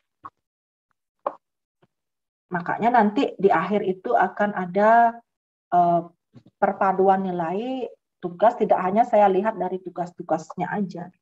Dari partisipasinya dia di dalam kelas, kemudian dari dia diskusinya kayak gimana, dia bisa jawab apa enggak ketika saya kasih pertanyaan waktu video conference.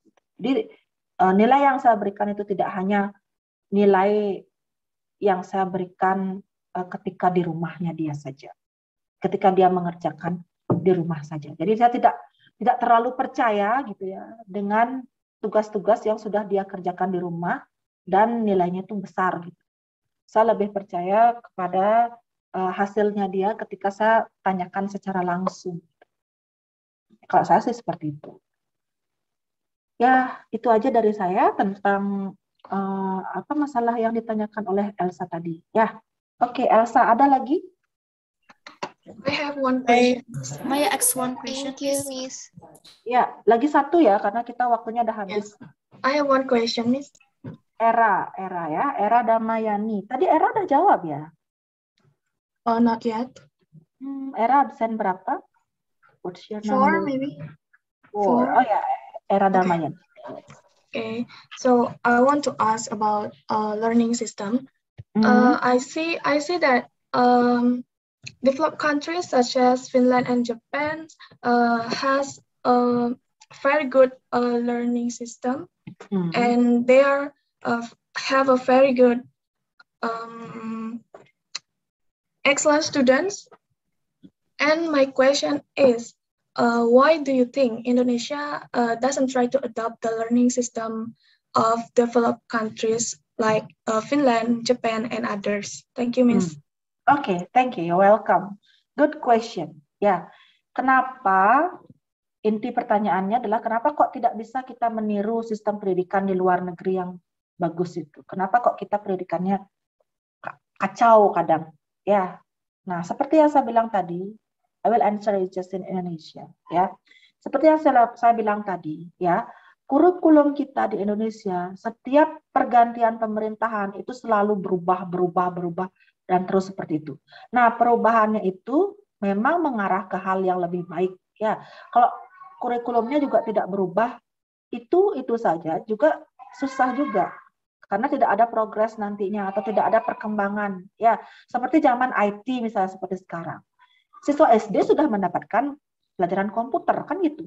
Coba kalau zaman dulu atau kurikulum dulu, waktu zaman yang saya SD itu komputer itu belum saya pernah tahu sebelumnya. Ya, mungkin zaman saya SD dulu ketika tahun saya SD itu tahun berapa ya? 98 kalau nggak salah ya. Oke, kalian belum lahir ya. Ya, jadi belum ya. Oke, belum. Berarti kalian tuh rata-rata lahirnya tahun berapa ya? 2000. 2003, 2002. Oke. Saya tahun 98 udah tamat SD ya. Berarti kalian tuh masih di dunia apa gitu ya? Ya mungkin ya begitulah ya. Jadi zaman saya dulu tuh komputer waktu SD tuh sama sekali nggak ada. Dan memang pada saat itu kurikulum kan tidak mengajarkan komputer. Tapi kalau seperti sekarang kurikulum anak SD itu tidak diberikan pembelajaran komputer, dia akan ketinggalan gitu. Ya, jadi mereka mendapatkan pelajaran komputer gitu ya. Jadi kurikulum itu berubah ya seiring dengan perkembangan zaman. Ya. Kalau dulu misalnya anak-anak tidak diperbolehkan tinggal sama tangannya sama jadi. Ya sana lu main. Nah, jadi misalnya seperti apa sih? Pokoknya perubahan kurikulum itu bagus gitu ya. Tapi seharusnya kurikulum itu dipersiapkan dan diaplikasikan lebih matang lagi. Belum selesai ini udah lagi berubah ke yang lain. Jadinya kita tuh akan merasa bingung, guru itu bingung, murid itu bingung, terus aja berubah-berubah ya. Terutama pembuatan silabusnya seperti apa, rancangan pembelajarannya, kemudian metode mengajarnya, kemudian tugas-tugasnya bagaimana. Itu kalau berubah-berubah terus, kadang bisa jadi bikin bingung, bisa jadi kita tidak akan maksimal mampu menerapkan yang baru, yang sesuai dengan apa yang dituntut gitu. Karena kadang kita itu keinginan aja besar, ya, padahal level kita belum tentu bisa sampai ke situ. Kadang seperti pendidikan anak-anak yang di Indonesia itu tidak semua pinter-pinter, tapi tuntutannya itu harus bisa seperti itu gitu. Kan kadang seperti itu. Itulah kadang yang menghambat. Ya, kalau orang seperti sistem pendidikan di Jepang atau di luar negeri itu orang grade itu tidak penting seperti yang saya bilang tadi. Grade itu tidak penting dan kompetisi itu tidak penting menurut mereka. Kalau kita di sini kan kompetisi penting, kompetisi itu penting ya. Ada kompetisi dapat juara 1, juara 2, juara 3 di mana-mana untuk menunjukkan bukti bahwa dia pinter, dia ikut kompetisi A, B, C sampai berpuluh-puluh kompetisi. Kalau di luar negeri itu kompetisi itu ada, tapi tidak terlalu dipentingkan dan tidak terlalu diwajibkan. Dan grade itu juga tidak terlalu dipentingkan di situ. Ya, yang dipentingkan dalam sistem pembelajaran di luar negeri itulah progresnya. Kemampuan siswa tersebut atau progresnya itu sudah tahap mana, sudah sampai mana gitu. Ya. Dan yang lebih ditekankan di situ adalah students activity-nya atau keaktifan the activity of the students atau student center learning. Nah, kalau kita di sini sistem pendidikan di Indonesia itu kan memang beda banget. Anak-anaknya itu kadang lebih banyak kurang aktif, lebih banyak gurunya yang menjelaskan. Di mana-mana seperti itu. Kalau tidak dijelasin, pasti mereka akan diam. Mereka tidak akan berusaha sendiri. Dan budaya untuk bertanya, budaya untuk mengajukan pendapat, komentar, itu kita kurang banget. Kalian sadar enggak? Coba kalau orang-orang luar negeri, kalian ajak itu, yang level SD, itu mereka itu diberikan kebebasan untuk berekspresi gitu. Mereka mau nanya apa, mereka mau bertanya apa, mereka mau mengungkapkan pendapat seperti apa, bebas gitu. Dan gurunya menanggapinya ya biasa saja, tidak mudah tersinggung kadang. Kadang gurunya itu malah lebih senang lagi dengan anak-anak yang aktif. Jadi mereka itu kemampuan atau kebebasan untuk mengungkapkan suatu pendapat itu sangat dihargai. Gitu. Kalau kita di sini disuruh mengungkapkan pendapat atau disuruh memberikan komentar, pasti kebanyakan diam, gitu ya. Anak-anak udah ngerti apa belum? Diam, gitu ya. Jadi yang guru itu nggak tahu ini diamnya ini bisa apa enggak, gitu. Itu tergantung dari individu atau tergantung dari learnernya juga, gitu. Kalau learnernya tidak berani, learnernya tidak aktif, ya tetap kita tidak akan mampu untuk maju atau mampu untuk berkembang. Berarti pendidikan yang kita terima ya sebatas itu aja. Ditambah dengan kalian tidak mau belajar sendiri gitu ya. Mau disuapin oleh dosen atau gurunya aja gitu. Ya tetap aja segitu-segitu. Coba kalau kalian sebelum mulai perkuliahan itu membaca di rumah yang banyak. Dari membaca itu akan timbul suatu pertanyaan. Kalau kalian nggak baca, apakah di pikiran kalian itu kalian menimbulkan suatu masalah atau suatu pertanyaan? Saya rasa tidak mungkin. Ya, sama seperti sebelum perkuliahan hari ini, saya suruh kalian untuk membaca materi sendiri di rumah. Saya tidak tahu ya, kalian itu memang sudah belajar apa belum? Sudah membaca apa belum? Coba kalau yang sudah membaca, seperti tadi, pasti ada yang bisa memberikan komentar berkaitan dengan pertanyaan yang saya berikan. Atau mungkin di pikiran kalian ada suatu pertanyaan atau ada suatu hal yang belum kalian tahu, kalian bisa mengungkapkannya dalam bentuk suatu pertanyaan. Tapi kalau kalian itu membaca enggak, gitu, enggak ngerti apa, enggak ada persiapan apa sebelum kuliah, apa yang mau kalian komentari?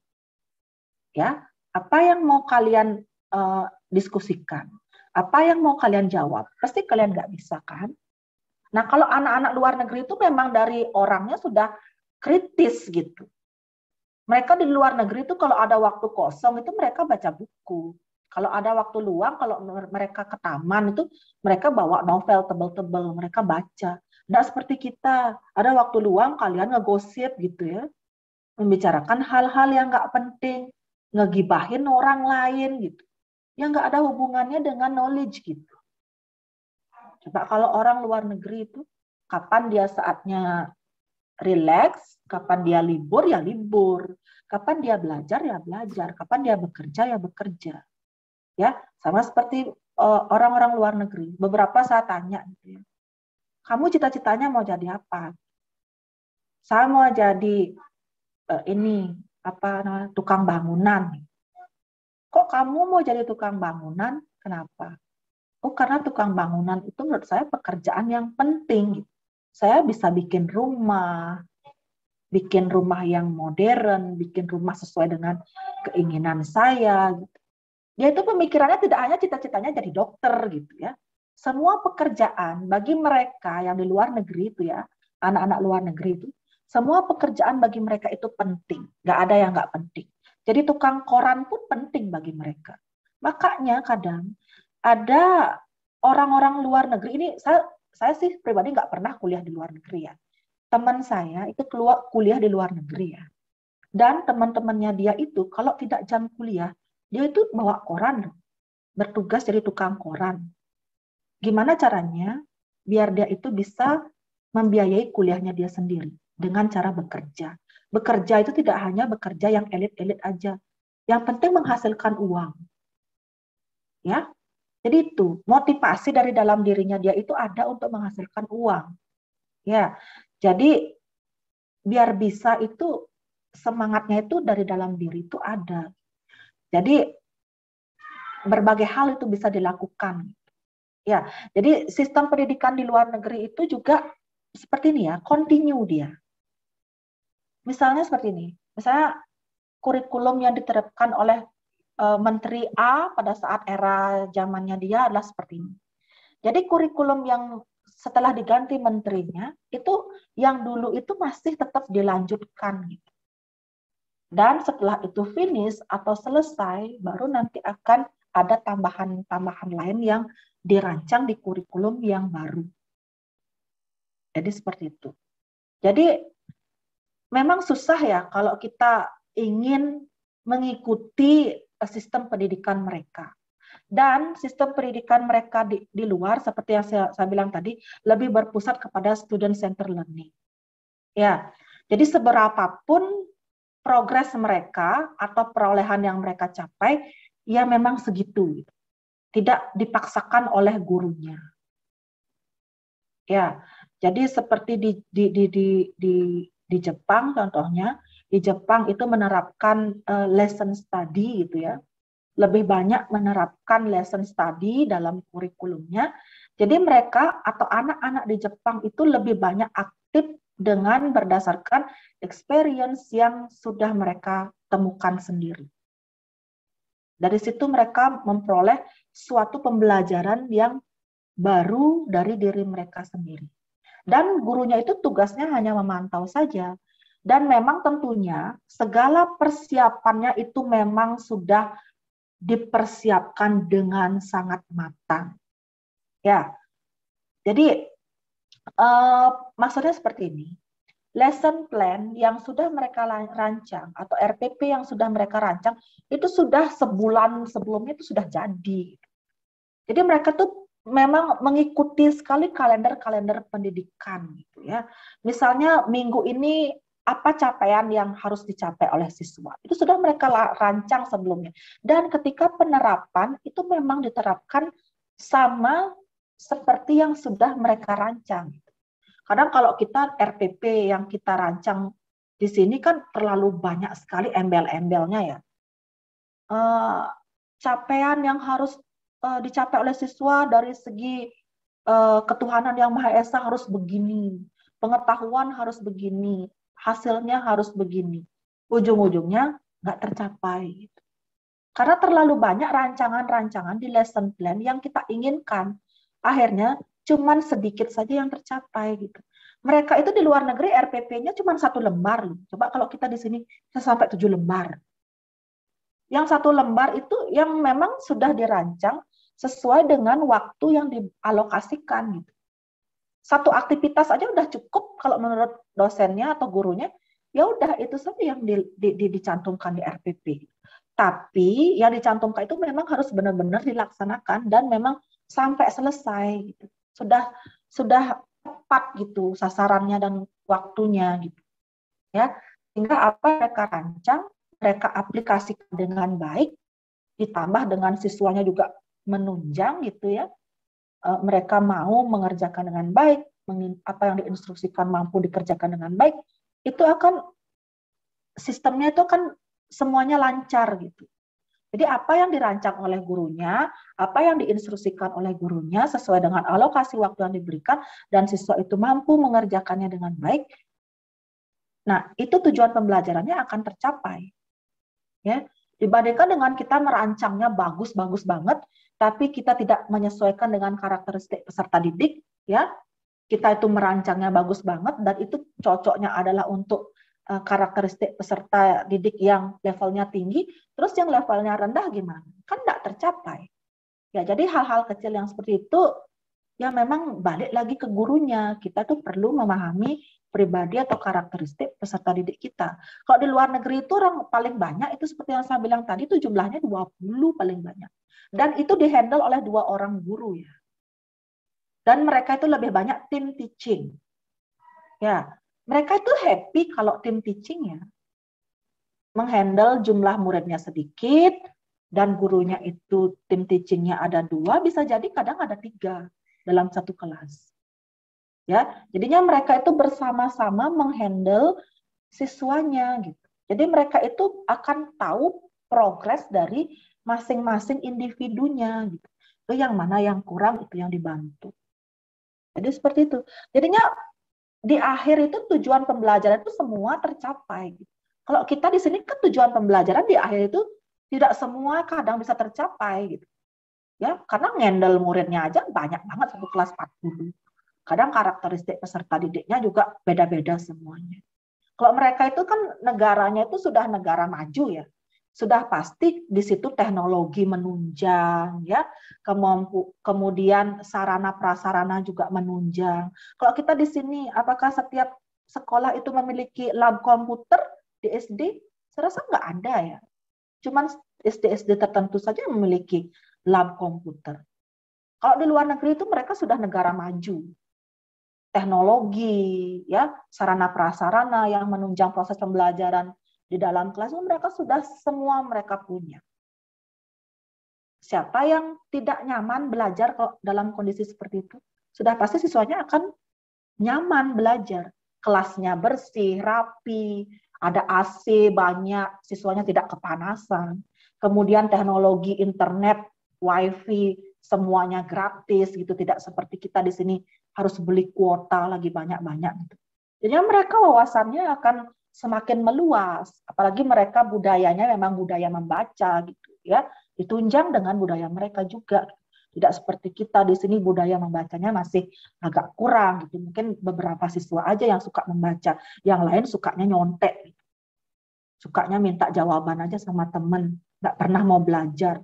Kalau siswa di luar negeri, orang dia kemana-mana bawa buku kok, ke taman pun dia rekreasi bawa buku. Kalau dia lagi bengong, dia baca buku. Ya, kadang di luar negeri seperti di Jepang, coba kalian lihat-lihat di YouTube tuh ya, sarana umum atau sarana publik yang disiapkan di situ itu benar-benar menunjang proses pendidikan gitu. Ada internet gratis, ada tempat-tempat untuk internet gratis, ada komputernya, ada laptopnya di situ ya. Kemudian ada misalnya seperti perpustakaan, di mana-mana banyak perpustakaan. Jadi setiap mereka pergi kemana itu ada perpustakaan, ada tempat membacanya, pasti mendorong mereka untuk membaca gitu. Kalau kita di sini di mana, kalian tahu nggak di wilayah kalian ada nggak perpustakaan di situ? Layak nggak perpustakaannya? Bagus nggak perpustakaannya? Kalau di luar negeri itu perpustakaannya bagus-bagus, ya. Kemudian tempat membaca disediakan, jaringan internet semua gratis, ya. Nggak ada lemot kenceng semua internetnya. Siapa yang nggak nyaman belajar seperti itu? Ya, karena memang mereka itu sudah maju gitu. Segala fasilitas sarana prasarana yang mendukung, teknologi juga sudah disiapkan dengan baik gitu oleh pemerintah mereka. Jadi itu adalah merupakan salah satu faktor kenapa sistem pendidikan mereka itu maju, tidak hanya berasal dari guru dan siswanya saja, tapi juga dari pemerintah yang mendukung pendidikan di negaranya mereka sendiri. Semuanya itu ditunjang atau disupport dengan baik, ya. Maka dari itu semuanya akhirnya jalan dan mencapai tujuan pembelajaran. Ya, kalau kita di sini mau cari internet aja udah susah gitu ya. Apalagi yang di pedalaman atau wilayah tempat tinggalnya agak kurang sinyal. Kalau mereka itu di wilayah mereka udah rata sinyalnya bagus gitu ya. Udah ditunjang dengan teknologi yang canggih juga atau sarana yang baik di sekolahnya. Kita kadang di sekolah, di kampus saja kadang rebutan pakai LCD gitu ya. Belum lagi LCD-nya hilang, nggak ada gitu ya. Mau presentasi udah susah keringetan gitu ya. Jadinya nggak fokus gitu. Jadi kalau mereka di luar memang semua udah nyaman banget mereka ketika belajar di kelas gitu. Ya sirkulasi udara bagus, kelasnya bersih, nggak berantakan, ya muridnya juga rapi gitu. Kalau kita di kelas kita baru datang tuh sudah sampah berantakan, kelas acak-acakan, nggak bersih gitu ya. Mana mau cari LCD nggak ada, belum lagi wifi macet-macetan gitu ya. Jadi banyak faktor yang mendukung proses pendidikan di masing-masing negara. Ya, jadi tergantung faktor pendukungnya juga yang membuat mereka menjadi pendidikannya itu baik atau bisa berjalan dengan lancar. Selain kedisiplinan dari warganya, ya juga sarananya yang mendukung. Kalau kita di sini warganya memang sudah tidak disiplin, diberikan sarana bagus dirusak, ya dicoret-coret, akhirnya tidak bisa digunakan. Ya, jadi seperti itu, diberikan fasilitas bagus, bangku yang bagus, contohnya bangkunya dicoret, ya, bangkunya dinaik-naikin, akhirnya rusak. Kalau di luar negeri nggak ada seperti itu. Ya, jadi mereka menjaga dengan baik apa yang sudah diberikan. Jadi apa yang sudah difasilitasi itu memang dijaga dengan baik. Kalau kalian misalnya pernah keluar negeri atau suatu saat keluar negeri ya, coba fasilitas-fasilitas yang diberikan di situ bagaimana? Beda banget kan sama yang di sini gitu. Ya, jangankan yang apa namanya yang di negara yang maju seperti Jepang, Amerika dan yang lainnya yang setara Singapura aja itu sudah baiknya luar biasa gitu. Saya dulu pernah ke situ ya nganter mahasiswa KKN gitu. Bukan mahasiswa PGSD, tapi sebelum di PGSD saya dulu dapat ngajar di STKIP gitu ya, Agama Hindu Singaraja. Jadi saya ngantar mahasiswa STKIP Agama Hindu Singaraja KKN ke Singapura dan itu memang semua sarana prasarana itu memang didukung dengan baik. Ya, fasilitas didukung dengan baik. Walaupun dia Singapura itu negara yang kecil, tapi itu sudah lebih pesat kemajuannya daripada kita di sini di Indonesia. Ya, jadi bersihnya luar biasa. Oke. Kemudian fasilitas yang disediakan itu dirawat dengan baik. Telepon-telepon umum itu masih ada ya. Kalau kita di sini ada nggak telepon umum? Kan nggak ada kan, udah dirusak ya. Apa yang bagus itu dirusak gitu. Kadang aneh juga ya sama orang-orang Indonesia gitu. Sudah disediakan fasilitas bagus, dirusak, dicuri ya, lebih banyak dicuri sih. Ya. Jadi menjaganya itu susah gitu. Gimana bisa maju ya? Kalau kita sendiri tidak disiplin, kita sendiri tidak menjaganya, tetap rusak aja gitu, hilang aja. Kan susah gitu. Kalau di luar negeri itu bagaimana menjaga, merawat, itu mereka budayanya itu sudah beda, sudah paham mereka. Jadinya itu ada kaitannya dengan proses pendidikan yang dilaksanakan di Indonesia. Ya, jadi itu saja tambahan dari saya ya untuk pertanyaan dari Era tadi. Bagaimana Era? Era Damayani? Sudah Ibu, terima kasih. Ya, sama-sama. Oke. Yang lain mohon maaf ya, mungkin nanti kita bisa sambung lagi di perkuliahan kita selanjutnya. Ya, karena sebentar saya 11:30 itu harus ngajar lagi di kelas yang lain gitu ya, saya supaya dapatlah istirahat juga. Oke, jeda sebentar ya sebelum saya ngajar di kelas yang lain. Oke, thank you very much for joining my class today. Yeah, you participate very well. I hope another students can participate in my class in our next meeting. So next week we have offline ya. Maksudnya kita tidak video conference ya. tidak video conference ya kita minggu depan ya. Ya, mungkin saya share materi dan juga tugas atau assignment atau bahan diskusi ya. I hope in our next meeting for the video conference, and other students will participate very well in my class. So the students have a good participation today ya. So thank you Dharma, dan Astri ya, and then Sabina, Flower. Tadi siapa itu? Flower Nikanta, bener ya? Tadi Nikanta dapat komen nggak? Enggak ya? Oh berarti saya salah di sini. Coba saya cek tadi yang udah memberikan komentar dan juga pertanyaan ya. Kalau ada yang kurang coba sampaikan ke saya ya.